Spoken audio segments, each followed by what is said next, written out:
Wargi Bandung, kembali lagi di Ngariung, ngobrol anak negeri untuk Bandung. Bagi wargi Bandung yang belum menonton episode sebelumnya, bisa langsung scroll YouTube channel Diskominfo Kota Bandung. Dan jangan lupa untuk di-like, komen, subscribe, dan di-share sebanyak-banyaknya. Seperti biasa, di Ngariung selalu menghadirkan narasumber yang akan berbagi informasi seputar Kota Bandung. Dan podcast kali ini, kita akan membahas kultur memberi dan empati bersama komunitas yang peduli disabilitas serta lansia, bernama Komunitas Dilans. Baik, kita langsung saja sapa narasumber kali ini. Selamat pagi Bapak Farhan Helmi. Teman-teman semua. Baik, Sampurasun. Rampes. Terima kasih atas kesempatannya untuk bisa berbagi apa yang kami lakukan. Baik, berarti Bapak Farhan Helmi ini sebagai Presiden Dilans Indonesia ya? Baik, Bapak mangga dipersilakan perkenalkan dulu kepada wargi Bandung. Jadi saya ini adalah seorang profesional, sehari-hari saya bergelut di dalam soal-soal yang terkait dengan lingkungan dan perubahan iklim. Tahun 2015 itu saya kecelakaan. Nah, kecelakaan itu yang menyebabkan saya mobilitas terganggu.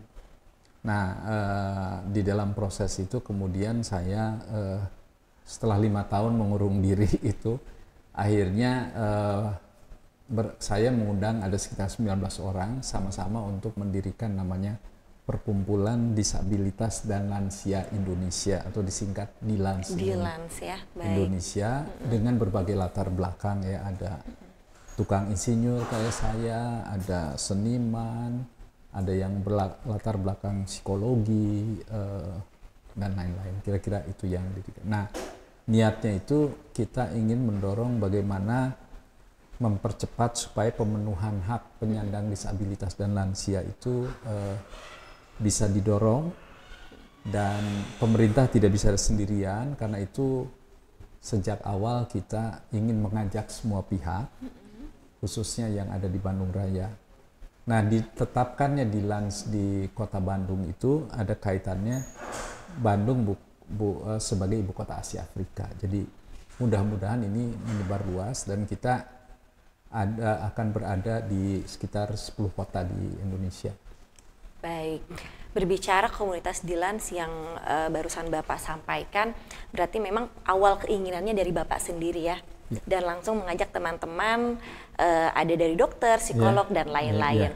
Baik, itu di tahun berapa Bapak didirikannya? Didirikannya itu tepat 3 Desember tahun 2021. 2021. Jadi 3 Desember itu Hari Disabilitas Internasional. Jadi saya kena COVID di bulan Julinya. Di bulan Juli. Nah, saya di situ tersadarkan bahwa menjadi difabel dan lansia itu susah hidupnya kan. Di rumah sakit. Karena itu didirikan pada bertepatan dengan Hari Disabilitas Internasional 2021. Gitu.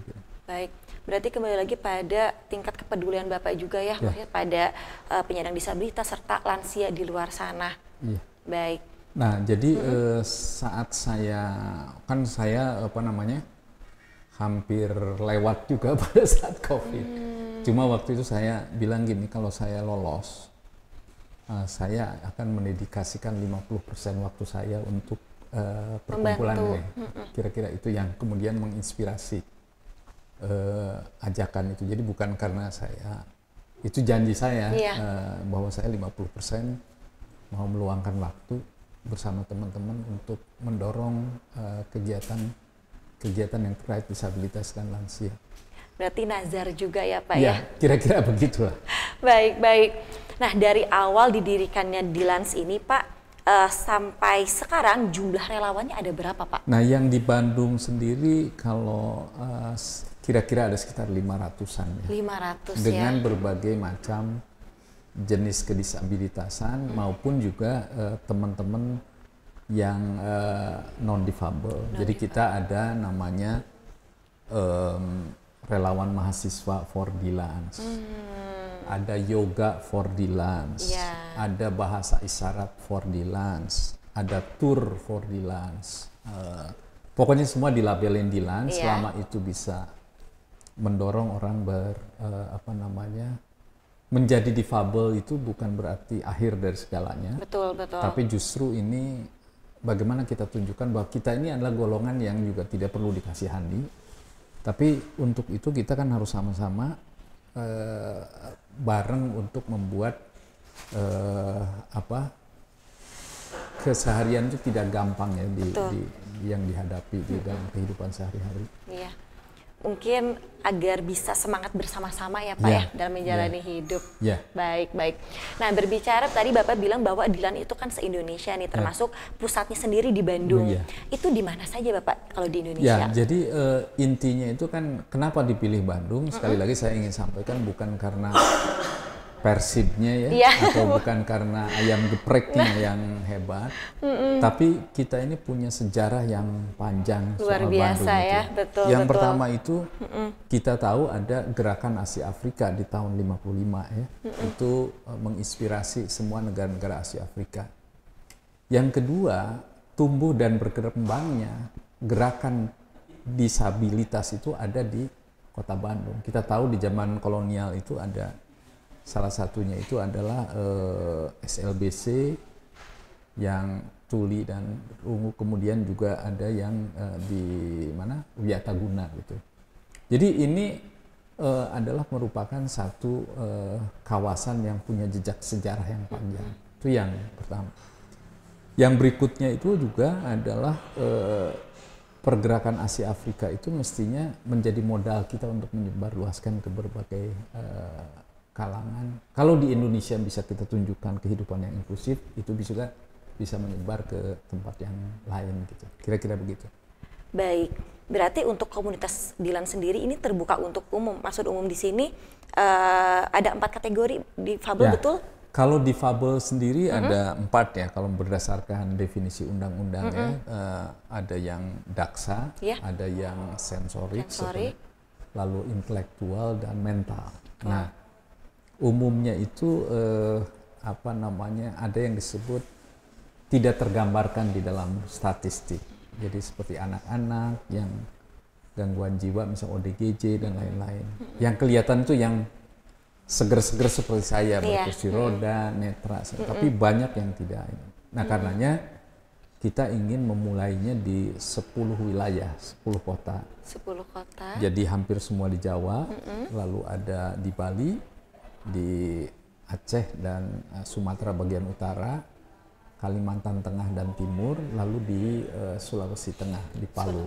Nah, jadi kita mulai dari situ karena kita ingin menunjukkan bahwa membuktikan bahwa kita ini inklusif itu mulai dengan contoh yang konkret. Termasuk di Kota Bandung ini kita ingin menjadikan salah satu proyek besarnya itu adalah Sumur Bandung Inklusif District. Jadi ini kawasan yang ada di Sumur Bandung. Bayangkan saja, kafenya aja mungkin kira-kira sekitar 300-an. Betul, banyak sekali. Dan tidak, mungkin hampir 99% tidak ramah difabel, nggak bisa dimasuki. Lalu orang yang netra atau orang yang tuli itu kesulitan, misalnya mau nanya menu, segala macam. Jadi lingkungan itu yang menyebabkan makin mereka itu tersisihkan di dalam keseharian. Karenanya kalau di 10 kota itu kita punya contoh-contoh yang konkret itu dilihat orang, maka bolehlah kita sebut sebagai Bandung kota yang inklusif gitu. Tapi kalau hanya guiding block aja yang kuning belum bisa ya. Jadi kira-kira begitu. Betul. Jadi belum bisa dibilang ramah terhadap disabilitas serta lansia mungkin ya Pak. Baik. Bapak, kalau misalkan seperti kegiatannya sendiri nih Pak, atau mungkin ada setiap hari atau per minggunya itu bagaimana kegiatan Jadi komunitas intinya Dilan? itu ada 2 garis besarnya. Satu kegiatan yang sifatnya itu adalah sosial ya, langsung. Jadi misalnya ada tadi yoga for Dilan, yoga, lalu tour, lalu ada bahasa isyarat, lalu ada bahkan ada namanya karaoke for Dilan. Karaoke, setiap 2 minggu ya di sini. Lalu juga Sultan for Dilan. Sultan, itu bagaimana? Jadi ngumpulin pengusaha-pengusaha UMKM yang mau berempati kepada untuk Dilan. Jadi dikumpulin kita ini. Nah itu yang yang sosialnya. Nah tentunya organisasi di Lans ini dengan berbagai macam kegiatan perlu dukungan resources yang besar. Iya. Nah karena itu kita juga membuka sisi usahanya atau kewirausahaan sosial yang nantinya itu akan mensupport kegiatan-kegiatan di Lans, termasuk berbagai macam inovasi. Misalnya kita ini kan kursi roda saya mahal ya. Hampir $3.000 karena bisa berdiri. Kita ingin produksi di sini. Lalu alat peraga untuk difabel netra, peta dan itu tidak banyak. Kita ingin memproduksi seperti itu. Nah, juga pemberdayaan misalnya bagaimana teman-teman ini bisa ikut menjadi bagian dari katakanlah memproduksi barang atau jasa sehingga dia hidupnya itu bisa mandiri. Jadi makanya si slogannya di Lans itu sehat, kuat, semangat, dan berdaya. Jadi kalau ini di Lans Indonesia sehat, kuat, semangat, berdaya. Gitu. Nah, itu kata kunci yang menunjukkan bahwa kita ini bukan orang-orang yang ingin dikasih bansos gitu. Karena saya kan punya profesi, teman-teman yang lain semua juga. Punya profesi ya ada juga. Penulis, ada.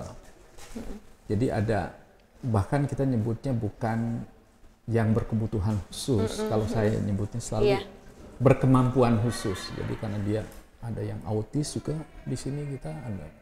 Jadi banyak yang bisa kita lakukan bersama-sama. Baik. Jika disabilitas lain di luar sana atau mungkin lansia ingin bergabung bersama Dilan atau mungkin hanya ingin mengikuti kegiatan-kegiatan yang tadi Bapak sampaikan seperti yoga, ada karaoke dan lain-lain, itu bagaimana Pak? Nah, jadi pertama yang terpenting itu gini. Jadi kita ini ingin orang yang bergabung dengan Dilan itu punya spirit untuk memberi. Jadi memberi itu maksudnya ingin menjadi bagian, tidak hanya sekedar simpati tapi empati. Empati, betul. Kalau dia punya latar belakang insinyur, ya bagaimana ininya bisa membantu kita, punya keahlian dalam berbahasa, bagaimana kita. Jadi seperti itu.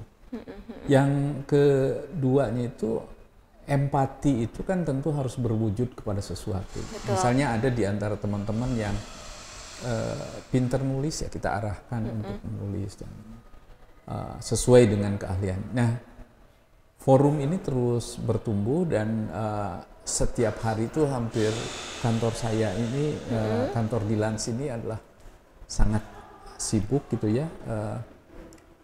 Biasanya kalau kegiatan yang rutinnya tuh di hari akhir pekan. Ya, Sabtu dan Minggu ya. Tapi kegiatan-kegiatan yang katakanlah lebih serius, berdiskusi lebih dalam, membahas tentang desain arsitektur untuk rumah yang ramah difabel dan lansia itu biasanya kita punya waktu di hari kerja gitu ya. Ada pameran, ada macam-macam gitu. Kira-kira gitu. Baik. Untuk kantor Dilan sendiri ini Pak buka setiap hari? Buka setiap hari. Jadi Sabtu Minggu juga. Sabtu Minggu buka. Termasuk Bapak juga hadir. Hadir. Jadi biasanya kita berkegiatan di sini, kadang ada pameran, kayak minggu yang lalu karaoke for Dilan, macam-macam gitu ya. Nah, saya kecuali sekarang ini kita kan mau mengaktifasi yang di Jakarta. Jadi saya bolak-balik Jakarta Bandung. Tapi di sini ada penanggung jawab secara langsung, misalnya yang berhubungan dengan komunitas. Juga yang magang mahasiswa banyak juga di sini. Oh, ada yang magang juga, menerima juga ya untuk menerima. Mahasiswa. Jadi bisa magang di sini. Berbagai jenis, misalnya ada yang spesifik pendidikan khusus, ada yang tata boga, tour, IT, apapun kita terima di sini. Kira-kira gitu. Baik. Berarti ada medsosnya juga ya Pak untuk di Lans? Jadi kita sangat aktif ya. Ini jadi ada di IG, ada di lans.indonesia.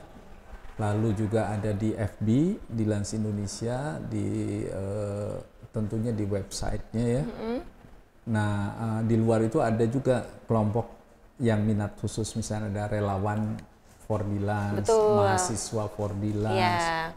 yoga, tour dan lain itu Ada info ya, di dipilah, medsosnya ya, juga. ya, gitu. Baik, berarti jika ada mahasiswa atau yang lainnya ingin menjadi relawan Ya. untuk Dilans, itu bisa pantengin medsosnya Dilans, Ya, ya. dilans.indonesia. Dilans.indonesia kalau di IG, Indonesia kalau di IG ya, betul. kalau websitenya dilansindonesia.org. Baik. Ya. Jika ada yang ingin menjadi relawan bisa ya langsung buka saja Instagram dilans.indonesia. Di situ ada info-info ya Pak Ya, betul. terkait ingin menjadi relawan atau info yang lainnya jika ingin mengikuti kegiatannya, Betul. yoga dan lain-lainnya. Baik. Bapak, kalau visi dan misi Dilans sendiri Pak, Ya. ada apa? Jadi yang pertama itu jumlah difabel di Indonesia itu 23 juta orang. 23 Ya. juta orang. Di antaranya 5 jutaan lebih anak-anak itu mempunyai yang difabel itu intelektual. Jadi itu ya. Baik. Dengan lansianya dijumlahkan dengan lansia ada total jadi 50 jutaan orang. Ya, jadi itu. Di dunia difabelnya itu ada 1 miliar orang. 1 miliar orang. Nah, jadi kita tahu misalnya ada yang cerebral palsy, kalau teman-teman tahu itu kan tidak gampang bagi keluarganya untuk mengurus. Betul. Perlu juga ada, karenanya salah satunya itu adalah selain yang sifatnya fisik tadi, itu ada juga namanya mental, itu harus di ini ya. Jadi kita tidak berpretensi untuk mental itu dengan cara misalnya lewat ceramah, lewat tausiah gitu, enggak. Karena saya yakin teman-teman ini dalam keseharian sudah berjuang begitu banyak. Yang Dilans ingin fasilitasi itu adalah untuk ngobrol, untuk mendorong rasa empati orang lain, Betul. supaya sama-sama punya semangat gitu. Kira-kira itu. Jadi kita tidak punya pretensi ini loh harus ikhlas, harus itu, kita nggak begitu. Jadi tidak dogmatik seperti itu. Kita ingin, misalnya saya berkunjung ke satu tempat dengan teman-teman, create kerjasama, sama-sama, ke Car Free Day sama-sama. Itu pun bagi mereka itu sulit. Iya. Maka ada istilah daripada kodim, sudah tahu ya, kodim kolot di imah gitu. Jadi bisa jalan keluar sama-sama gitu. Kira-kira gitu. Baik. Berarti yang tadi Bapak sampaikan ingin mengajak orang-orang sekitar juga untuk peduli ya Pak terhadap disabilitas serta lansia. Nah, komunitas Dilans sendiri Pak, bagaimana cara mengampanyekan hak disabilitas serta hak-hak lansia itu bagaimana, dan apakah komunitas Dilans sendiri ada kolaborasi dengan mitra-mitra tertentu Pak? Banyak ya. Jadi kita sendiri dengan Pemkot Bandung misalnya ya, sudah sejak dalam 2 tahun terakhir itu ini berkolaborasi dari mulai kampanye atau melakukan kegiatan sehari-hari. Tetapi di luar itu kita juga misalnya punya kerjasama dengan ITB, Fakultas Seni Rupa dan Desain, lalu dengan Konsorsium Relawan Bencana Indonesia, lalu dengan Geodesi ITB juga untuk peta-peta tadi, dan juga berbagai organisasi yang membantu untuk mengembangkan asistif teknologi. Jadi teknologi misalnya seperti membuat alat peraga, kan yang netra itu salah satu yang minatnya kepada sains itu rendah. Karena tidak ada alat peraga dan buku-buku itu kan braille itu terbatas. Jadi dia hanya mengenalkan pendengaran, padahal kan untuk memahami sesuatu tidak cukup hanya didasarkan kepada audio. Jadi kita terus mencari cara, termasuk yang autis dengan berbagai jenis gitu ya. Kita tahu bahwa Tuhan ini tidak menciptakan orang itu istilahnya seperti produk di pabrik, ada cacat, tidak ada istilah cacat. Besi yang diciptakan itu punya tujuan. Betul. Nah karena itu cara saya dan teman-teman melihat mereka itu bukan dari sisi kita orang non difabel, tapi dari sisi mereka. Oh kenapa sih mereka itu punya minat yang konsentrasi terhadap sesuatu? Betul. Nah itu yang terus digali. Maka dari itu juga kita bekerja sama dengan misalnya dokter-dokter, psikolog, karena kita ilmunya kan perlu juga di backup oleh satu ilmu yang ini gimana nih, misalnya kalau tiba-tiba ada yang tantrum di satu tempat itu gimana? Nah, implikasinya gimana? Apakah tempat-tempat di kafe-kafe, di museum, di tempat pertemuan menyediakan satu ruang kalau seandainya ada orang teriak-teriak? Nah, itu menempel kepada orang yang misalnya punya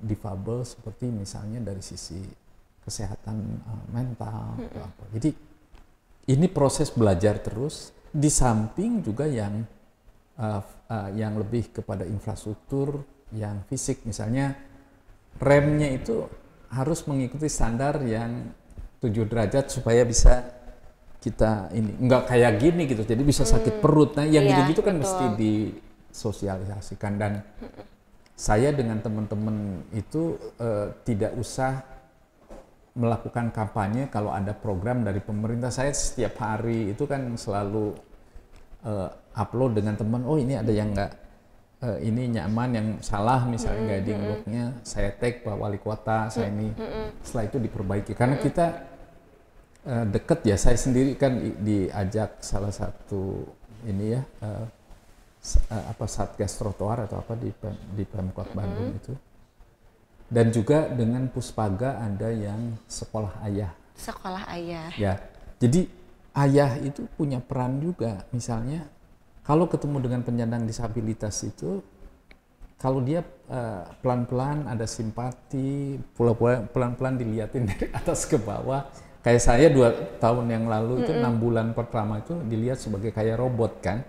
Kok ini ada yang jalan-jalan di jalan di kawasannya, tapi lama-lama kemudian ada interaksi, ngobrol, bahwa apa ujungnya dari seseorang itu empati dan inklusif itu. Kalau nggak usah nanya-nanya lagi, misal Bapak kenapa, kok Bapak pincang, kok Bapak cingkut, kok Bapak netra atau apa, udah dianggap itu menjadi keseharian, dan itu artinya normal, misi dari Dilans itu berhasil untuk mencapai ke situ. Untuk mengapanyakan juga kepada orang-orang betul. Bahwa kita sama kok gitu. Baik. Berarti untuk di komunitas Dilans sendiri ada seperti diskusi ya Pak, seperti yang tadi Bapak sampaikan, bagaimana cara menangani jika seorang disabilitas tantrum di luar atau di tempat, itu ada berbagai diskusi ya dengan dokter. Jadi kita ada yang program yang lewat, misalnya ada inklusif festival, setiap tahun kita hampir seminggu 2 minggu gitu acara dialog-dialog, temuan-temuan apa yang bisa disampaikan ke publik, termasuk komitmen. Jadi misalnya tahun ini saya mau menyatakan, Diskominfo misalnya tahun ini menyatakan bahwa 25%-nya itu akan ada siaran khusus difabel. Tahun depannya dipresentasikan di Inklusif Fest itu, wah kami ternyata sudah mencapai bahkan lebih dari 25%. Nah, juga yang lain-lain ya, ada produk, ada macam-macam. Nah, jadi itu yang sifatnya substansi. Tetapi di luar itu kita kan ada Zoom meeting kan sekarang, atau misalnya dialog dengan warga. Jadi kita sering nih, karena juga malam harinya gitu, bahkan yang dianggap orang itu mengganggu, misalnya seperti ormas segala, gibah segala macam yang dianggap angker gitu GBR, kita datang mereka ke sini. Karena kenapa kami mesti mengajak mereka? Karena yang malam hari, yang 1 kali 24 jam hidup di tengah malam itu adalah mereka salah satunya. Betul. Dan saya dan teman-teman biasa pulang malam jam 9, jam 10 malam gitu, jadi merasa aman. Dan mereka pun kita selalu saya kasih tahu, kalau ketemu orang-orang seperti saya dan lansia, kalau mau nyebrang, mau apa, itu harus ditolong, dibantu juga. Nah, itu yang saya sebut tuh empati. Itu sampai level ke situ. Harus menciptakan kultur empati dan memberi yang pastinya. Baik, Bapak. Sekarang saya penasaran sih sama Bapak. Kegiatan Bapak nih selain di sini di mana saja? Jadi saya itu kan yang jelas saya konsultan. Konsultan juga. Ada usaha kecil-kecilan lah gitu kan. Terus ada juga kita membina startup di satu startup tentang teknologi lah kira-kira gitu. Jadi bagi saya sebetulnya ini kayak pengabdian ya, ibadah gitu ya. Betul. Karena tiba-tiba saya tidak bisa mobilitas tidak sepenuhnya lagi, tinggal kita mau menerima atau kita mau kasarnya itu menyerah gitu. Nah, saya jadi makanya kemudian kita selalu juga mengajak orang cara-caranya tidak usah harus dengan model sumbangan meminta-minta, enggak. Misalnya kita dari teman-teman itu ada memproduksi dari hasil UMKM, misal makanan atau merchandise atau apa. Nah tentunya begitu ada di masyarakat kan dia tidak melihat apakah barangnya dihasilkan oleh difabel atau enggak. Yang jelas kita harus bagus memproduksinya. Ini loh hasilnya dari kami gitu ya. Nah, jadi nanti kelebihannya misalnya mendukung program dari Dilas gitu. Baik. Berarti Bapak di luar juga sangat aktif ya, yang pastinya. Dan selalu berjalan dengan roda ini Bapak. Dengan roda, dan ini kan kursi rodanya itu sebetulnya bisa berdiri juga ininya ya. Jadi bisa, kalau boleh ditunjukkan sedikit aja. Oh, boleh Bapak ditunjukkan? Iya, jadi ini itu bisa berdiri.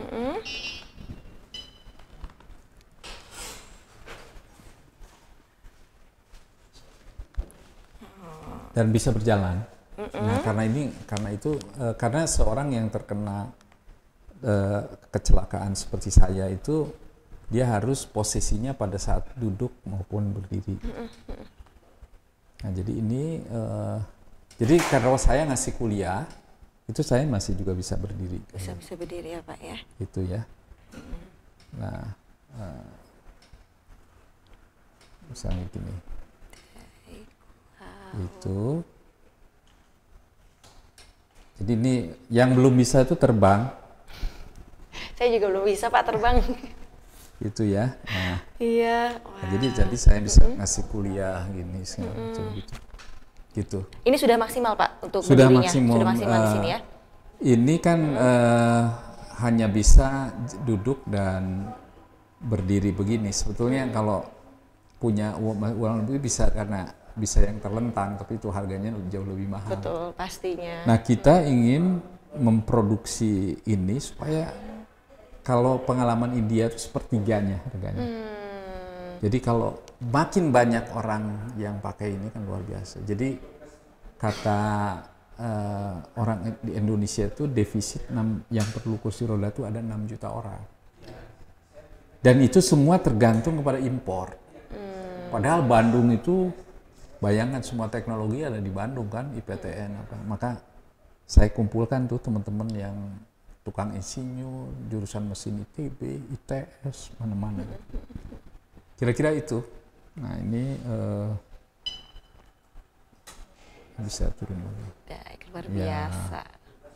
Gitu. Jadi buat saya kan juga tidak merupakan satu hambatan untuk mobilisasi. Saya punya berkegiatan profesi, yang lainnya ya. Gitu. Saya keahliannya di dalam modeling komputer misalkan kan. Tuh kayak itu tuh kan ada 1,5 derajat tuh ya, itu adalah perubahan iklim, itu saya ikut di situ. Jadi empati itu tumbuh kalau juga kita intens berdialog dengan orang-orang. Maka itu saya sebetulnya berharap Diskominfo itu menjadi media yang menampung banyak orang untuk mengungkapkan sesuatu, sehingga penetrasinya luar biasa ya. Jadi teks itu menjadi penting untuk misalnya kalau budaya berbaginya luar biasa, nggak akan ada banyak orang yang terkesampingkan dan merasa sendirian gitu. Betul. Gitu. Termasuk tadi yang Bapak bilang yang di belakang itu krisis iklim dan warga difabel. Ya. Jadi membantu kita untuk peduli juga terhadap alam ya Pak ya. Ya, salah satunya contoh begini. Jadi kalau kita di seluruh dunia itu kan sudah bersepakat bahwa perilaku kita yang tidak mempertimbangkan alam berimplikasi kepada namanya krisis iklim. Iya. Nah, salah satu contoh yang konkret itu kemarin banjir beberapa minggu lalu ya. Saya itu kerendam di Babakan Ciamis itu. Di rumah, kerendam Pak? terus nggak ada yang mau nolong gimana kan, teriak-teriak. Saya kan pakai kursi roda, nggak mungkin. Nah, karena jadi si krisis iklim itu salah satunya karena intensitas hujannya itu begitu besar. Begitu besar, betul. Jadi ada limpasan air sampai berapa 8 meter dari ini melimpas begitu saja. Nah, itu juga kenapa literasi tentang difabel dan lansia itu tentang bencana itu menjadi penting. Kalau orang tuli gimana coba manggil-manggilnya ke siapa? Kan nggak ada. Betul. Jadi itu harus ada early warning systemnya. Lalu kemudian mau mengevakuasi orang yang tadi yang punya gangguan misalnya mental atau apa. Itu apa harus diangkut, dilempar atau Iya. Nah, ini yang kemudian saya berharap, pesan saya juga ke Pak Wali Kota adalah di Bandung itu belum ada namanya Badan Pengendalian Bencana. Beberapa waktu yang lalu diusulkan oleh Pak Kang Teddy ya. Kang Teddy dari DPRD, Ketua DPRD. Iya, betul. Sudah saatnya Bandung mempunyai Badan Pengendalian Bencana Daerah. Yang sekarang tidak cukup ya, yang sekarang digabung dengan pemadam kebakaran. Tapi kali ini mungkin kita harus berbicara karena saya konkret tuh tadi nggak ada yang nolongin, saya nggak ada. Dan itu berarti di 4 RW yang terendam itu juga sama tantangannya seperti yang saya alami gitu. Itu di rumah Pak pada saat di rumah, itu? Di rumah ya? Babakan Ciamis di situ saya sedang nge-zoom gitu 4 jam gitu ya. Saya pakai ini tiba-tiba air dari belakang Sudah naik. Betul. Nah, Dan itu pertolongannya dari warga sekitar atau dari keluarga Bapak pada saat itu? Sekitar saya dengar gedor-gedor tapi saya nggak kedengeran kan. Untung waktu itu ada adik saya datang gitu, dibuka, loh udah mau kerendam gitu, udah naik berapa senti gitu. Baik.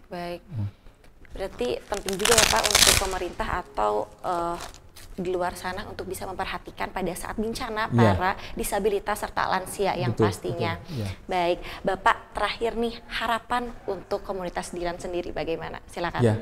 Jadi yang pertama itu tentu menciptakan satu kehidupan yang inklusif itu harus kedua belah pihak ya. Jadi saya berharap juga untuk, jadi tadi saya sampaikan bahwa pemerintah tidak bisa sendirian. Iya. Yang kedua itu jangan menjadikan penyandang disabilitas dan lansia itu sebagai objek, sama-sama kita berkolaborasi. Nah, dari sisi difabel juga dari teman-teman difabel dan organisasi saya harap juga mulai ngencar yang luas gitu ya, mulai kemana-mana ngobrol seperti ini gitu ya, mendorong rasa optimisme, berbagi, lalu juga empati ke banyak orang. Jadi menjadi difabel itu bukan juga untuk, saya tidak pernah mengeksploitir diri saya difabel dong, saya perhatikan dong. Enggak. Tapi saya anggap bahwa artinya itu tidak bisa menerima kita ini. Justru kemudian kita tunjukkan, kita ini dikasih ujian, lalu kita tunjukkan kita masih tetap bisa berproduksi, bisa aktif gitu. Walaupun saya sendiri kan 30% mobilitasnya menurun, tapi tidak berarti kayak tadi hujan besar. Saya bawa payung dari rumah ke sini, jalan aja. Iya. Orang mungkin melihat sepanjang perjalanan aneh juga itu berkursi roda, pakai payung dan saya cuma di sininya ada pengamannya. Jadi ini kalau kena sinar dia kan nyala. Ada lampunya juga ya Pak, seperti. Nah ini didesain di sini ya, artinya kalau kita beli kursi roda itu minimalis, tapi kita lengkapin tadi ya pengaman-pengamannya. Ini UMKM yang ngerjain. Oh, jadi dilengkapin sendiri ya Pak? Dilengkapin sendiri. Wow. Nah, jadi kalau kena hujan ini air nggak masuk misalnya. Gitu. Nah, termasuk lampu seni juga dilengkapin sendiri ya Pak? Jadi nanti kalau sempat ngelihat ke atas ada beberapa contoh yang kita sudah produksi termasuk kursi rodanya dari tempat luar ditambahin. Mungkin nanti bisa dilihat lah di bagian dari. Saya senang karena kalau ini dikampanyekan ada awareness gitu, itu tidak lebih dari itu. Kira-kira itu. Baik, terima kasih Bapak atas segala pengungkapan rasa dari Bapak sendiri nih pada wargi Bandung, dan semangat pastinya Bapak ya untuk kita semua bahwa untuk penyandang disabilitas itu jangan sampai terlihat kita ingin dikasihani ya Pak ya, atau ingin lebih diperhatikan atau bahkan pandangannya berbeda kita ya. Itu warna-warnanya itu warna-warna yang keren. Jadi warna yang orange yang kayak jadi seorang difabel itu harus terlihat keren. Tidak kucel, udah nggak bisa ngapa-ngapain gitu kan. Kira-kira itu. Harus bisa tetap berkegiatan ya Pak ya, apapun kondisinya. Baik, dan pastinya kita ingin menerapkan kultur ya Pak, kultur memberi serta empati khususnya di Kota Bandung sendiri. Baik, terima kasih banyak Bapak atas waktunya, atas informasinya semuanya. Semoga komunitas Dilan yang pastinya semakin menyebar luas di Indonesia dan pasti memberikan hal-hal positif untuk warga sekitar. Baik, terima kasih. Wargi Bandung, cukup sekian untuk episode kali ini. Jangan lupa terus saksikan episode-episode selanjutnya di YouTube channel Diskominfo Kota Bandung. Saya pamit, wassalamualaikum warahmatullahi wabarakatuh.